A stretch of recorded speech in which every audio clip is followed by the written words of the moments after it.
कक्षा 8वीं प्रश्नावली 6.1 पहला प्रश्न है, निम्नलिखित संख्याओं के वर्गों के इकाई अंक क्या होंगे। आपको संख्याएं दे रखी हैं, उनके आपको वर्गों के इकाई अंक पता लगाना है। तो निम्न सारणी में दी गई संख्याओं के इकाई अंक दिए हैं। संख्या लिखे हम। संख्या है हमारे पास 81, 272, 799, 3853, 1234, 26,387, 52,698, 99,880, 12,796 और 55,555। ये संख्याएं हमें दे रखी हैं, इनके हमें वर्ग निकालने हैं। तो संख्या का वर्ग करेंगे हम 81 का। तो 81 का वर्ग इकाई अंक क्या है इसका? 1 गुणित 1, यानी इकाई अंक क्या होगा इसका? 1 होगा। 272 इसका इकाई अंक क्या है? 2, तो यहाँ आएगा 2 गुणित 2 यानी कि 4। तो संख्या के वर्ग का इकाई अंक क्या होगा? 4 होगा। 9 गुणित 9, 9 9 81 और 81 का इकाई अंक क्या है? 1, तो इसका इकाई अंक होगा 1। यहाँ है 3 लास्ट में इकाई अंक, तो 3 गुणित 3, 3 त्रिका 9, इकाई अंक होगा 9। 4 का 4 चौक 16 और 16 का इकाई अंक क्या है? 6, तो यहाँ आएगा इकाई अंक 6। 7 का 7 सतैया 49, इकाई अंक है 9। फिर 8 का 8 अठैया 64, इकाई अंक कितना आएगा? 4। और 0 का 0 गुणित 0 0। 6 का 6 छंग 36, इकाई अंक होगा 6। और 5 का 5 25, इकाई अंक होगा 5। तो संख्याओं के इकाई अंक निकालने के लिए पहली संख्या का इकाई अंक 1, दूसरी का 4, तीसरी का 1, चौथी का 9, पांचवी का 4, छठी का 9, सातवीं का 4, आठवीं का 0, नवीं का 6 और 10वीं का 5 होंगे। प्रश्न 2 है अब। प्रश्न दूसरा, निम्नलिखित संख्याएं स्पष्ट रूप से पूर्ण वर्ग संख्याएं नहीं हैं, इसका कारण दीजिए। संख्याएं आपको दे रखी हैं 8 संख्याएं। अब ये पूर्ण वर्ग क्यों नहीं है, इसका आपको कारण बताना है। तो जिन संख्याओं के अंत में शून्यों की संख्या विषम हो, विषम संख्याएं मतलब 0 हो, 1 हो, 0 3 हो या 5 शून्य हो या 7 शून्य हो, विषम शून्य हो, तो वह संख्या पूर्ण वर्ग संख्या नहीं हो सकती। तथा जिन संख्याओं का इकाई अंक 2 3 7 या 8 हो, वे संख्याएं भी पूर्ण वर्ग संख्या नहीं हो सकती। अब हमारी पहली संख्या है 1057। तो संख्या में इकाई अंक क्या दिख रहा है आपको? इकाई अंक 7 है। तब संख्या पूर्ण वर्ग संख्या नहीं है, क्योंकि इसका इकाई अंक क्या है? 7 है। 2 3 7 8 ये इकाई अंक होंगे तो पूर्ण वर्ग नहीं होगी।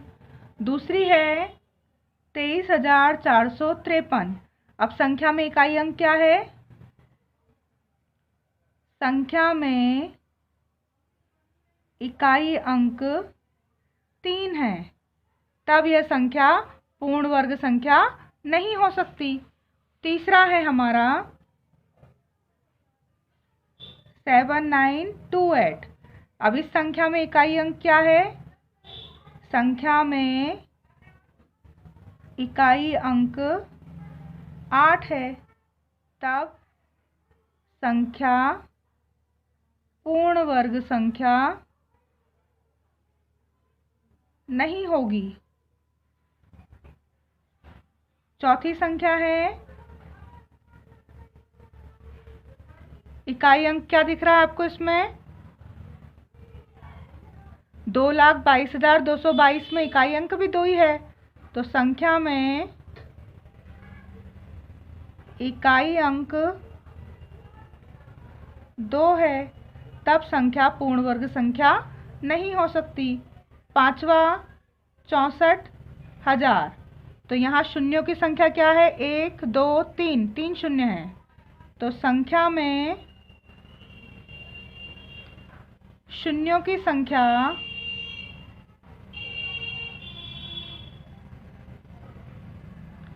विषम, 3 विषम संख्या है, तब संख्या पूर्ण वर्ग संख्या नहीं हो सकती है। छठा है 89,722। संख्या में इकाई अंक क्या दिख रहा है आपको? 2। इकाई अंक 2 है, तब यह पूर्ण वर्ग संख्या नहीं होगी। 7वां है 2,22,000। इसमें भी शून्यों की संख्या विषम है, तो संख्या में शून्यों की संख्या विषम है। कितनी है? 3 विषम में।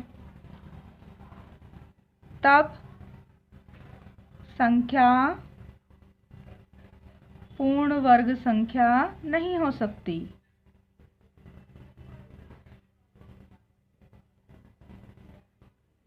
8वां है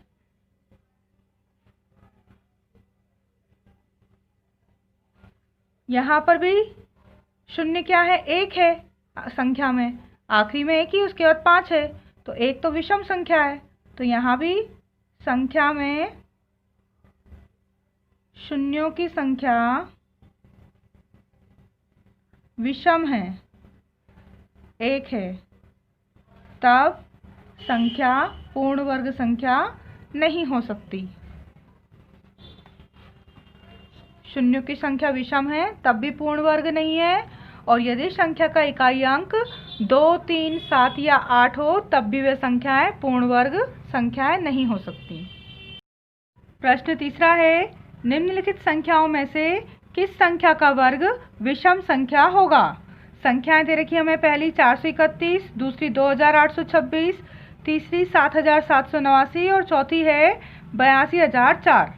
तो जब हमें ज्ञात है कि सम संख्याओं का जो वर्ग होता है वो सम संख्या होती है और विषम संख्याओं का वर्ग विषम संख्या होती है, तो यहाँ जो संख्याएं दी है उसमें पहली 431 और तीसरी 7,789 विषम संख्याएं हैं, तब इनका वर्ग भी विषम संख्या होगा, तथा 2,826 और 82,004 सम संख्याएं हैं, तब इनका वर्ग भी एक सम संख्या होगा। प्रश्न चौथा है, निम्न प्रतिरूप का अवलोकन कीजिए और रिक्त स्थान भरिए। आपको प्रतिरूप दिया हुआ है, इसको देखना है। 11 का वर्ग, तो 11 का वर्ग 121। अब देखा हमने 101 का वर्ग, 11 के बीच में क्या आ गया है? 0, तो 121 के वर्ग में भी क्या आ गया? 0। 1 0 2 0 1, यानी 2 के आसपास 0 0 बढ़ गए हैं। अब 1001 का वर्ग, 11 के बीच में कितने 0 आ गए हैं? 2 0 इधर आ गए हैं, तो यहाँ 1 के बाद 2 0, फिर 2, फिर 2 0, फिर 1। अब इसी प्रकार से यहाँ 3 0 आ गए हैं। 10,001 का वर्ग क्या होगा? 1 के बाद 3 0, फिर 2, फिर 3 0, फिर 1। अब इसी प्रकार यहाँ 6 0 हैं 2 1 के बीच में, तो यहाँ क्या आना चाहिए? 1, उसके बाद 6 0, फिर 2, फिर 6 0 और 1। ये होगा इसका वर्ग। प्रतिरूप को देखना था आपको और रिक्त स्थानों की पूर्ति करना थी। यहाँ क्या हो रहा है? 11 का वर्ग 121, 101 का वर्ग 10201, फिर 10101 का वर्ग क्या होगा 102030201। अब फिर 1010101 का क्या होगा, तो अब यहाँ आएगा 10, फिर 20, फिर 30, फिर 40 और 4 के बाद वापस क्या आ जाएगा 30201। अब इसी प्रकार यहाँ पर क्या होगा, यहाँ पर 10, 20, 30, 40, 50 और फिर 5 के बाद 40, 30, 20, 1 आ रहा है, 5 तक आ रहा है। 5 तक कब आया, जब यहाँ पर 1 कितनी बार थे, 1 2 3 4 बार थे, तो 4 तक आया था। अब यहाँ 1 कितनी बार आएंगे, 5 बार, तो 1 0 1 0 1 0 1 0 और 1, 1 2 3 4 और 5 बार, तो ये 50 बार जाएगा। 1 0 1 0 1 0 1 0 1 का वर्ग होगा ये पूरा कंप्लीट।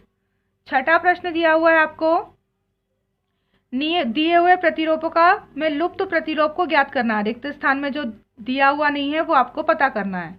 अब प्रतिरूप प्राप्त कीजिए। तीसरी जो संख्या है वो पहली और दूसरी संख्या से संबंधित है। जो तीसरी संख्या है वो पहली और दूसरी संख्या से कैसे संबंधित है उसको पता लगाएं, और चौथी संख्या तीसरी से कैसे संबंधित है वह भी देखें आप। तो यहाँ 1 का वर्ग प्लस 2 का वर्ग प्लस 2 का वर्ग बराबर 3 का वर्ग आ रहा है। तो 1 का वर्ग और 2 का वर्ग और 2 डबल से आ गए, यानी 1 दूनी 2 और 2 वापस आ गया 2 का वर्ग, तो वो आ गई अगली संख्या 3 का वर्ग। अब यहाँ क्या है, 2 का वर्ग 3 का वर्ग प्लस 6 का वर्ग और यहाँ आ रहा है 7 का वर्ग, तो 2 तिया होता है 6, 1 दूनी 2 और 2 तिया 6 और 6 की अगली संख्या आ रही है 7 का वर्ग। अब यहाँ है 3 का वर्ग प्लस 4 का वर्ग और 12 का वर्ग, तो 3 चौक 12, तो 3 चौक जितना गुणा होगा वो यहाँ आएगा उस संख्या का वर्ग, और इस संख्या की अगली संख्या आएगी इधर 12 और 1 13 होता है, तो यहाँ आ जाएगा 13। अब यहाँ क्या होगा, 4 का वर्ग और 5 का वर्ग, तो इन दोनों संख्याओं का जो गुणा होता है वो यहाँ आएगा, तो यहाँ रिक्त स्थान में क्या आ जाएगा, इस रिक्त स्थान में 4 पंजे 20 का वर्ग, यहाँ रिक्त स्थान में क्या आएगा 20 का वर्ग और बराबर आ गया 21। यहाँ से पहले आना चाहिए कम, यहाँ से 1 कम होती, 13 से इधर 12 आ रही थी, इन दोनों का गुणा और इससे 1 कम। अब यहाँ 5 का वर्ग और 5 के बाद किसका वर्ग होता है 30, 5 6 का 30, तो यहाँ क्या आएगा रिक्त स्थान में, इस रिक्त स्थान में आएगा 6 का वर्ग, 5 का वर्ग और 6 का वर्ग, 5 6 का 30 का वर्ग और इधर 31 का वर्ग है, तो यहाँ के रिक्त स्थान में क्या आएगा 6 का वर्ग। अब यहाँ 6 का वर्ग है और 7 का वर्ग है, तो 6 7 इन दोनों का गुणा करना है, तो 6 7 पहले रिक्त स्थान में क्या आएगा 42 का वर्ग और बराबर 42 के बाद यहाँ अगली संख्या क्या होगी 43 का वर्ग। यहाँ एक संख्या जोड़ के आती है, जैसे 30 के बाद 31 आए थे, 4 पंजे 20 आता, तो 20 के बाद 21 आया, 12 के बाद 13 आया, तो यहाँ 6 7 42 का वर्ग और 42 के बाद यहाँ क्या आएगा 43 का वर्ग। ये होगा इसका रिक्त स्थान। प्रश्न 7वें के लिए पहले हम समझ रहे हैं विषम संख्याओं का जोड़। निम्न पर विचार कीजिए। एक विषम संख्या है तो उसका जोड़ क्या होगा 1 का वर्ग यानी कि 1। पहली दो विषम संख्याएं कौन कौन सी हैं 1 और 3, तो 1 और 3 पहली दो विषम संख्या है, इनका वर्ग होगा 4 यानी कि 2 का वर्ग। फिर पहली 3 विषम संख्याएं कौन कौन सी हैं 1 3 5, तो इनका वर्ग क्या होगा 3 संख्याएं हैं तो 3 का वर्ग यानी कि 9। 4 संख्याएं हैं विषम, तो 4 संख्याओं का वर्ग होगा 4 का वर्ग, 5 संख्या होंगी तो 5 का वर्ग, 6 संख्या होंगी तो 6 का वर्ग। अतः हम कह सकते हैं, हमने देखा कि विषम संख्याएं जो होती हैं वो n का वर्ग होता है उन लोग संख्याओं का योग। जैसे अब हमें दिया है प्रश्न 7 का पहली विषम 5 संख्याएं दी हैं, ये 1 3 5 7 9, ये पहली 5 विषम संख्याएं हैं।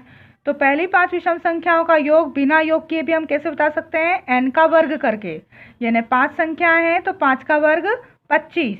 इसी प्रकार पहली 10 विषम संख्याएं हैं तो हम अलग अलग संख्याओं का योग किए बिना बता सकते हैं कि n 10 संख्याएं हैं तो n का वर्ग यानी 10 का वर्ग 10 का 10 में गुणा 100 होगा इन सारी संख्याओं का जोड़। इसी तरह से पहली 12 संख्याएं अगर आपको दे रखी हैं, n 12 है तो 12 का वर्ग 12 गुणित 12 144 होगा इन सारी संख्याओं का योग। प्रथम विषम संख्याओं का योग क्या होता है? जितनी संख्याएं हैं उसका वर्ग करेंगे तो उतना ही उन संख्याओं का योग आएगा। 8वां है 49 को 7 विषम संख्याओं के योग में लिखिए और 121 को 11 विषम संख्याओं के योग के रूप में लिखिए। तो 49 किसका वर्ग होता है? 7 का वर्ग। 49 ये होता है 7 का वर्ग, यानी 7 पहली 7 विषम संख्याएं लिखनी पड़ेंगी हमें। तब पहली 7 विषम संख्याएं 49 को लिख सकते हैं हम पहली 7 विषम संख्या में 1 3 5 7 9 11 1 2 3 4 5 6 और 13।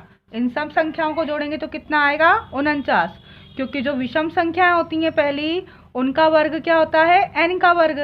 तो 49 है 7 का वर्ग, यानी कि 7 संख्याएं हमें पहली वाली लिखनी है। इसी प्रकार 121 किसका वर्ग होता है? 11 का वर्ग। तब हमें क्या लिखनी पड़ेंगी? पहली 11 विषम संख्याएं लिखनी पड़ेंगी। तब 121 बराबर होगा पहली 11 विषम संख्याएं 1 फिर 3 5 7 9 11 13 15 17 19 1 2 3 4 5 6 7 8 9 10 19 के बाद 21। इन सब संख्याओं को जोड़ेंगे तो कितना आएगा? 121। 121 11 का वर्ग है और 11 का वर्ग यानी कि 11 संख्या है। पहली 11 विषम संख्याओं का वर्ग होगा 121। प्रश्न 9वां है निम्नलिखित संख्याओं के वर्गों के बीच में कितनी संख्याएं हैं जो वर्ग नहीं हैं? तो दो वर्ग संख्याएं जो होती हैं n और n+1, यानी पहली और उसके पहली से एक ज़्यादा। n है अगर 1 तो दूसरी होगी n+1 2।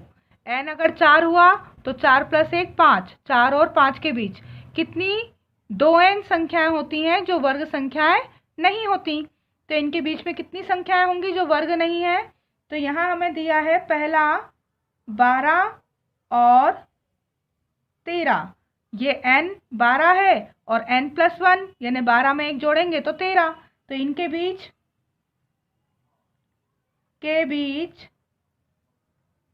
संख्याएं कितनी होंगी? संख्याएं होंगी 2n। 2 गुणित n, n यानी 12, 2 गुणित 12 यानी 24 संख्याएं हैं। 12 का वर्ग और 13 के वर्ग के बीच में कितनी संख्याएं होंगी? 24 संख्याएं होंगी 12 और 13 के बीच में। इसी प्रकार दूसरा जो है 25 और 26, तब 25 का वर्ग और 26 का वर्ग के बीच संख्याएं कितनी होंगी? संख्याएं होंगी 2n। तो 2 और n तो कितना है हमारा? 25 है।